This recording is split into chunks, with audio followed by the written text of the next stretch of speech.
Sejumlah titik di Kota Serang banjir akibat hujan deras sejak Senin malam, 28 Februari 2022. Selain banjir, hujan deras juga mengakibatkan pohon tumbang.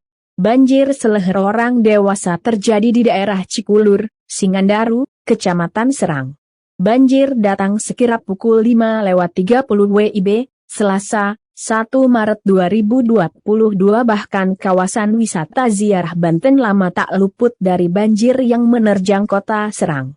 Banjir masuk kawasan pemakaman dan Masjid Agung Banten yang terletak di Desa Banten Lama, tepatnya di Desa Banten, Kecamatan Kasemen, Kota Serang. Tampak banjir masuk koridor makam, akses menuju makam Sultan Maulana Hasanuddin dan tempat wudhu samping utara Masjid Agung. Kondisi tadi memang masih banjir, tapi perlahan sudah mulai surut, ujar Iqbal pengunjung yang berada di lokasi. Selasa, 1 Maret 2022.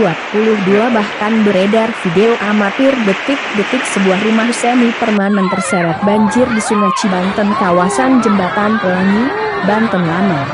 Selasa, 1 Maret 2022.